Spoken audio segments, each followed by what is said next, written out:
What if I told you that one blurry TikTok from a Vegas spicy club, one vague caption, and one bored fandom almost turned Nick and Olandria's entire story into a full-blown cheating scandal without anyone actually catching him doing anything? Because if you've been living inside the Love Island USA Season 7 universe, you already know the names. Ace, Nick, Olandria, Taylor, Cierra, Huda, the whole Love Island Huda drama, the Love Island USA dating show chaos, and of course the couple that refuses to leave the timeline alone, Nicolandria, Nick and Olandria. And somehow, months after Love Island Season 7 ended, it wasn't Ace or Taylor or Cierra making headlines. It was Nick, a Vegas club, and a story that fans started calling the Midnight Ballerina scandal. Before we break down exactly what happened in Vegas, how this spicy club rumor started, and what it really says about the Nicolandria fan base, do me one tiny favor. Tap subscribe like it's a recoupling ceremony and you're trying not to get dumped from the villa. It takes you 1 second, it keeps this channel alive, and it tells the algorithm that Love Island mess and Nicolandria breakdowns are the content you actually care about. All right, let's rewind. Because to understand why this Vegas situation exploded the way it did, you have to understand how we got here with Nick and Olandria in the first place. If you watched Love Island USA Season 7 from the beginning, you know the cast was already wild. We had Ace, Nick, Olandria, Taylor, Cierra, Huda. People still argue about who should have won Love Island, who was right or wrong in the Love Island Huda drama, and whether this was the messiest dating show season Peacock has ever served. But in the middle of all that chaos, one thing became pretty clear. Nick and Olandria wasn't just a couple, it was a phenomenon. Nick and Olandria weren't just handed to us from producers from day one. A lot of fans feel like they discovered that connection before the show fully leaned into it. People were clipping tiny glances, background smiles, those blink and you miss it moments where Nick would look at Olandria or she'd laugh a tiny bit too hard at something he said. Fans were stitching them on TikTok, making edits on Twitter, and basically yelling, "Hello, are we seeing this? Are y'all seeing this?" long before the show fully centered their storyline. That's important because when a fan base feels like they discovered something first, they start to feel a tiny bit of ownership over it. Nicolandria wasn't just a storyline. It became the fandom's baby. So when the villa closed and the show ended, that sense of ownership didn't just disappear. It followed Nick and Olandria into the real world. Every airport sighting, every brand deal, every soft launch, every hard launch, every interaction with Ace, Taylor, Cierra, or even people outside the Love Island bubble became part of this ongoing Nicolandria cinematic universe that the fans felt personally invested in. And that's why one random Vegas night could cause so much chaos. Fast forward to Vegas. Nick is in town for work. Brand deals, appearances, the usual post-Love Island schedule. One of the events involves a Celsius Sports Illustrated situation at a Vegas club. Normal, standard. It's Vegas. There are lights, dancers, bottle service, the whole thing. At some point, Nick ends up at a venue that has performers, the kind of club where people jokingly say spicy or ballerina because there are dancers in coordinated outfits. Nothing unusual for the strip. Enter one TikTok. A worker at this venue pulls out her phone and posts a video with a caption that basically says, when you're working at the spicy club and see a certain Love Islander who you thought was supposed to be in a committed relationship. No name, no direct call-out, just enough to make people curious. And because we live in the year of let me be as vague as possible so the comments do the work, that's all it took. People in the comments start guessing Nick from Love Island USA Season 7, she likes a comment, and boom, the fandom decides this must be about him. Within hours, the internet was talking about Nick being at a spicy club, Midnight Ballerina edits were dropping, and people were acting like this blurry, low-lighting moment was the final nail in the Nicolandria coffin. Remember, at this point, nobody has real context. All the Love Island fanbase has is a TikTok, a caption, and their own assumptions.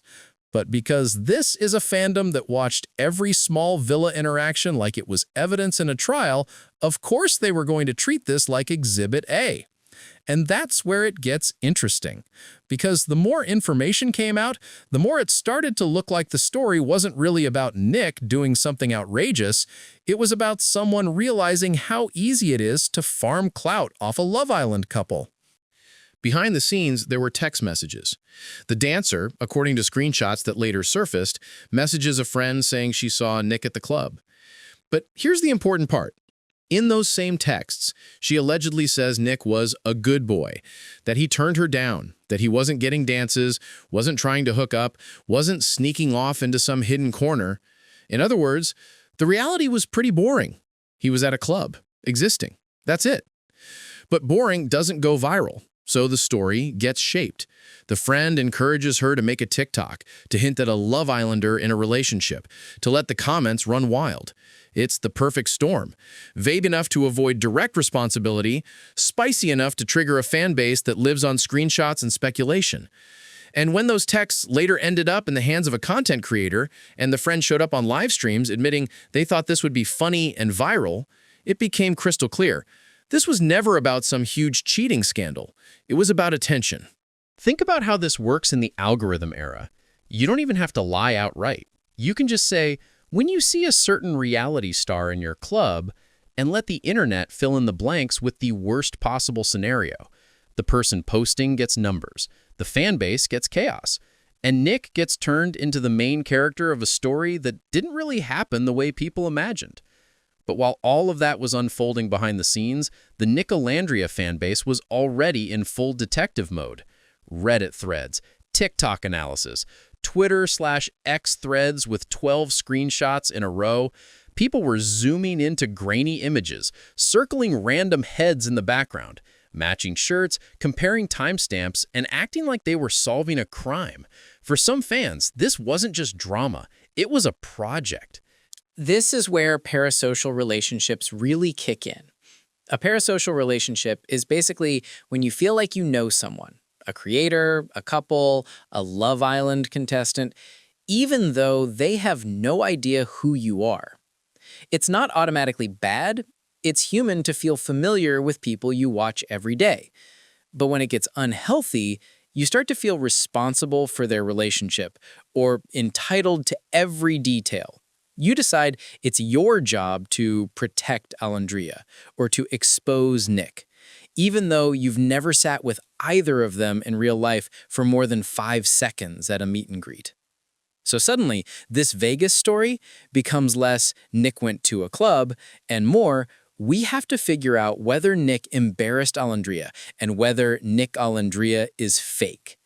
Every tiny detail becomes evidence. The lighting in the video, the angle of his head, whether he smiled too much, whether he was standing too close to a dancer. People were writing full fan fiction based on a caption. What's wild is that as more receipts started dropping, the picture actually got calmer, not spicier. Multiple people looked up the venue and found out it's not the stereotypical seedy place some fans were imagining. It's a pretty standard Vegas club with performers and bottle girls. The same kind of environment you've seen 100 celebrities in. The leaked texts made it clear that Nick didn't get dances and actually turned the dancer down.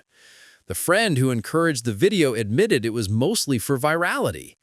And yet, there were still corners of the fandom clinging to the wildest version of the story as if it were fact.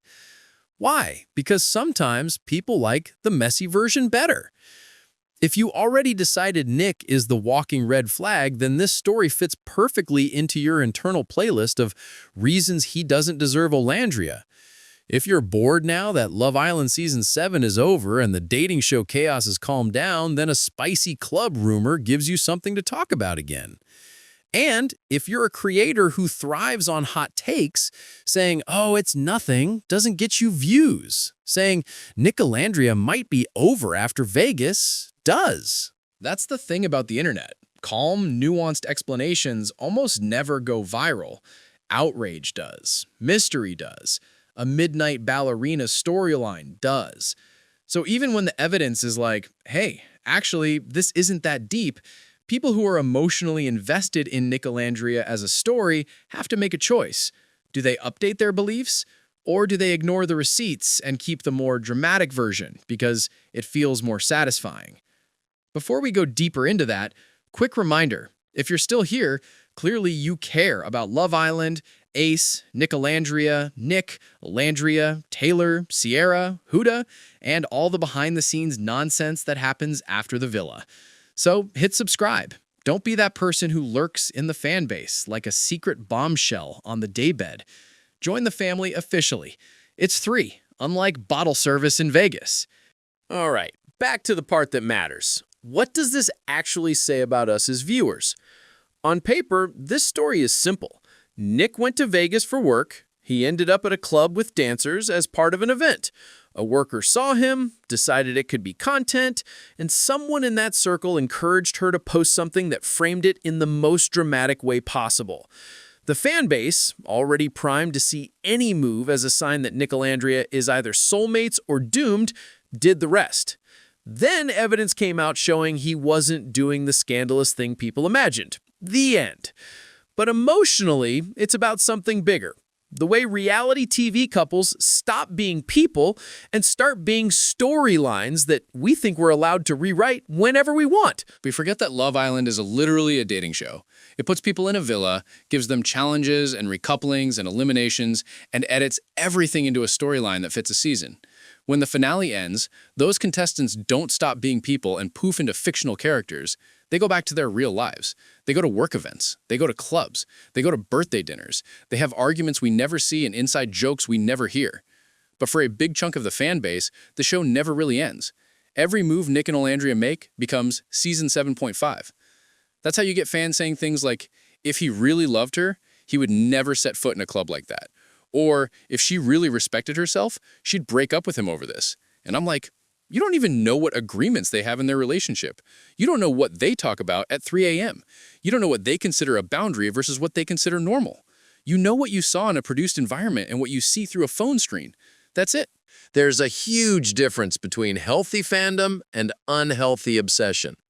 Healthy fandom looks like making edits, writing funny tweets, joking about Ace being chaotic, arguing about Love Island Huda moments, ranking your favorite Love Island USA couples, and celebrating wins when Nicolandria secures a brand deal or a big appearance. It looks like supporting Nick and Olandria's individual careers, respecting that they're real people who owe you content, not their private life.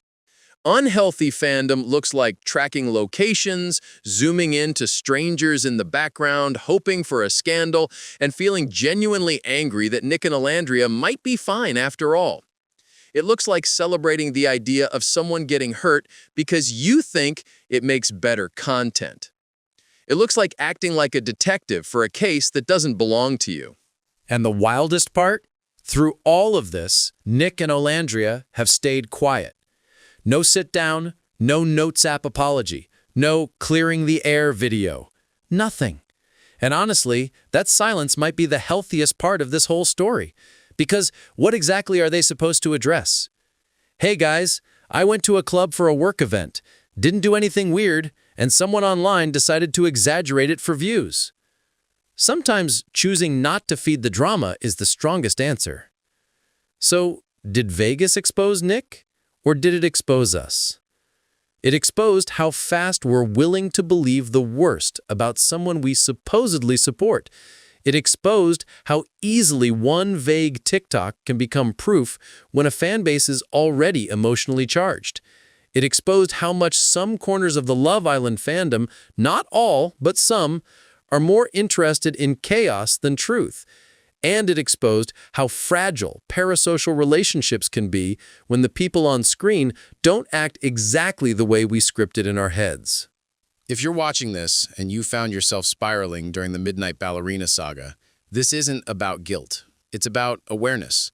Next time a rumor drops about Nick or Olandria or Ace or Taylor or Cierra or literally any Love Island USA cast member, ask yourself a couple of questions before you hit repost. Do I actually know what happened? Do I have context?